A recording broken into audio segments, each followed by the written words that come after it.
Bumaba si Alex Ayala sa world rankings ng WTA. Bakit nga ba? Ako si Delfin Diokino, sports reporter, i-explain ko sa inyo. Mula sa career high number 29, bumagsak si Alex sa 45th spot matapos ang kanyang round of 16 exit sa Miami Open. Hindi na biro makatungtong sa 4th round ng isang 1,000 level tournament, pero hindi ito naging sapat para mapigilan ng kanyang ranking drop.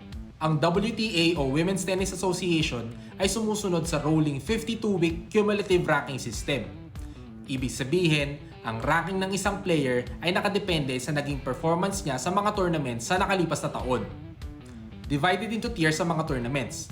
Ang pinakamataas ay ang 4 na Grand Slams, ang Australian Open, French Open, Wimbledon Championships at US Open. Kasunod dito ang WTA 1000, WTA 500, WTA 250 at WTA 125 events. Mas bigatin ang tournament at mas malayo ang marating ng player, mas malaki ang points na makukuha niya. Halimbawa, may 2,000 points ang champion at 1,300 points ang runner-up sa isang Grand Slam. Sa WTA 1000 tournaments naman, 1,000 points ang nakukuha ng champion at 650 points para sa runner-up. Maximum of 18 tournaments lamang ang binibilang sa ranking ng isang player, o 19 para sa mga kasali sa season-ending WTA Finals kung saan nagbabakbakan ng top 8 players sa mundo. Kaya, kahit na sumabak si Alex sa 27 tournaments sa nakalipas na taon, hindi ito lahat binibilang sa kanyang ranking. Nag-record si Alex ng 1,525 points para maabot ng kanyang career high number 29 ranking noong March 16, 2026. At 1/4 nito ay galing sa 390 points na nakuha niya sa kanyang semifinal run sa Miami Open noong 2025. At dahil nga lumipas na ang isang taon, kailangan niyang depensahan ng 390 points na yon sa kanyang pagbabalik sa Miami Open.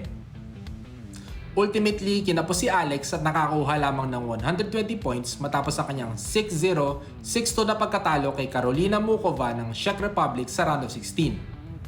270 points ang nawala kay Alex at naging sanhi ng pagbagsak niya sa ranking.